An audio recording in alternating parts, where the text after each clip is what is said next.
This week, we're diving back into the chapters that started it all. The Season 0 Prologue, A Falling Star, and Season 0, Chapter 1, Welcome to Edara.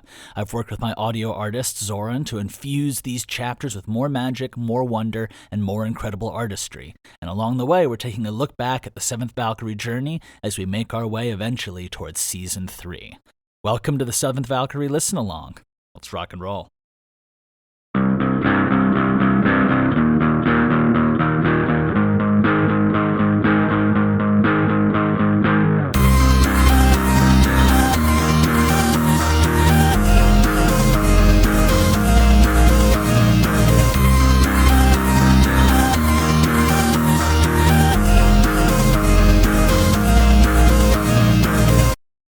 Hello, everyone, and welcome to the Seventh Valkyrie Listen-Along. I'm your host, Colin Sharp, creator and current voice of the Seventh Valkyrie. If you're a new listener coming through the series for the first time, welcome.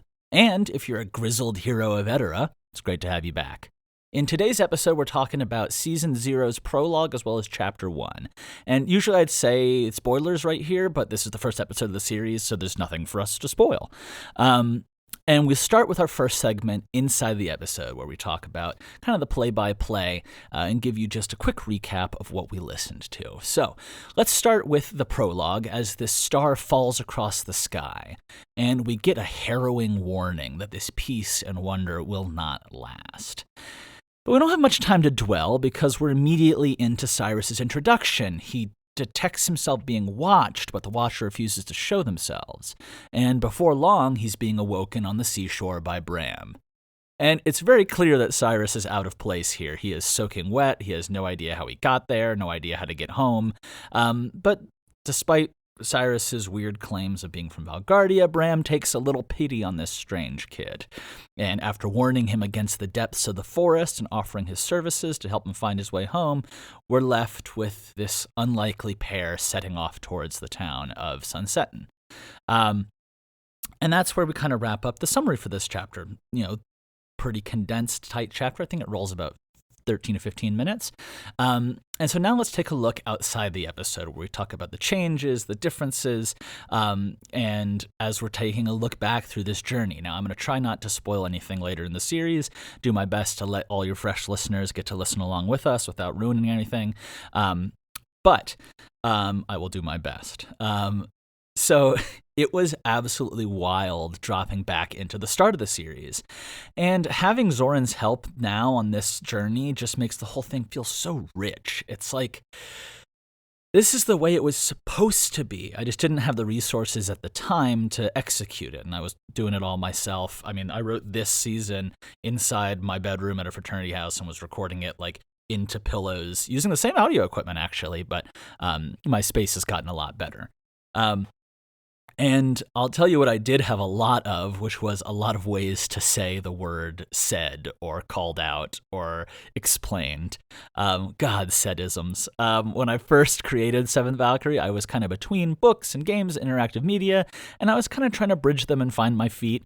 So even though you can see that the elements of a show were already there, and we've tightened them up, I included a lot of unhelpful book elements, kind of feeling like I needed to play to the format, which included reading a lot of he saids and she said, he mentioned, they said, a billion times in a billion different variations, which was totally not like necessary because I had just said it.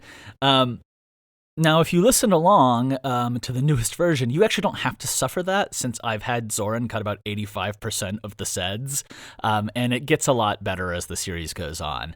And instead, we've replaced that with the atmosphere of the music, and you can really settle into the series with this. Like, the little details like the sound of the soundtrack, some wave sounds, the air, it just adds, oh my God.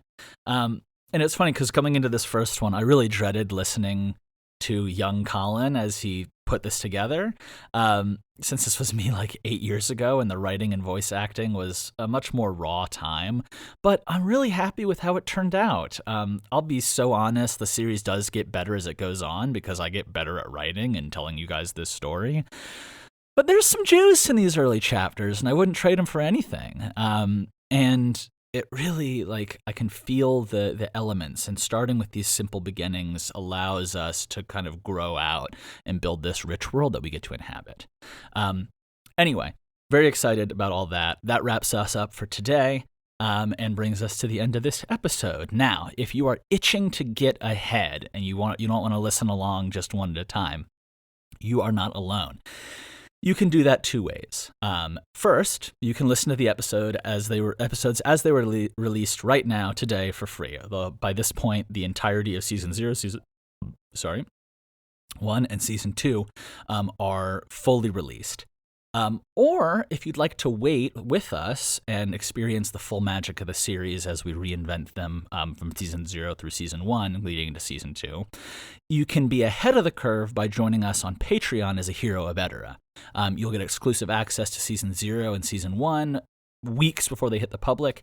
There's also a bunch of other bonus features. You can get access to the Seventh Valkyrie podcast archive. Yeah, but the choice is yours. I'm glad to have you along for the ride as we journey towards season 3. I'm glad to have you guys here enjoying it with us. And yeah, I cannot wait to share with you guys more and more episodes. Onward.